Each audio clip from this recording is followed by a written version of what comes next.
One thing I've found is that your emotional wellness and your emotional awareness is the ground to your spiritual power. Yes, many people pray, they fast, they give, they do what they are supposed to do as Christians, but they still do not carry power or they do not exhibit power. And that is because their soul is wounded. David wrote in Psalms 23, verse 3, he talked about, He restores my soul. Now ask yourself, why would you need soul restoration or your spirit is directly connected to God? It is because when your soul is wounded, it suppresses your spirit such that you cannot grow spiritually, you cannot mature spiritually, because your soul consists of your mind, your will, and your emotions. Your emotions, it is your feelings, how you feel from your heart. Your mind, it has your thoughts, and your will has your conscience where you make decisions. So if this is corrupted, which most of the time it is corrupted because our soul is the one that carries everything that we have gone through, all experiences from childhood till now. Our soul carries those memories, wounds, betrayal, pain, and all that. So if your soul is wounded, you cannot carry spiritual power because it shapes how you think, how you talk, how you act, and it can also shape, unfortunately, how you see God.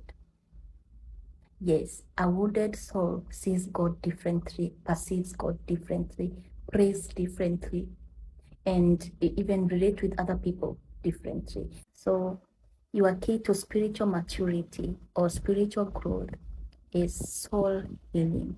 That is your thought pattern, your emotions, how you feel, how you handle emotions, how you regulate them, how you make decisions, from what place do they come from? From what place do you make decisions? Once you heal this, and this is something God does. He restores our soul, because from our soul we worship, from our soul we connect with God, from our soul we connect with people. So if He restores your soul and your spirit are going to connect, and you're going to have a flourishing spiritual life. But if your soul remains wounded, even if you want to grow spiritually and to connect with God, it's going to be hard. So counseling helps you do the soul work.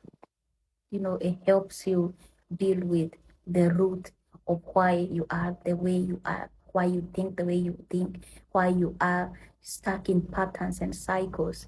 Counseling helps you do that. But the word of God now nourishes your spirit, so that when your soul and your spirit gets connected, you can flourish in all areas of your life. You will see that the way you relate with people, the way you relate with God, the way you see yourself, it changes, all because your soul has been restored. God is the one who restores souls, but He can use counseling where you can get the wisdom to get to the deeper roots, so that even if there are things you need to renounce, even if there are things you need to cast down, thought patterns that you need to cast down, arguments that you need to cast down, strongholds that you need to heal from and uproot, you can learn that in counseling. And I do Christian counseling, deeply psychological, but still rooted in the Word of God. I don't just do psychological counseling, we integrate everything with the Word of God so that you can heal both emotionally and psychologically. And when you heal like that, you are whole and complete.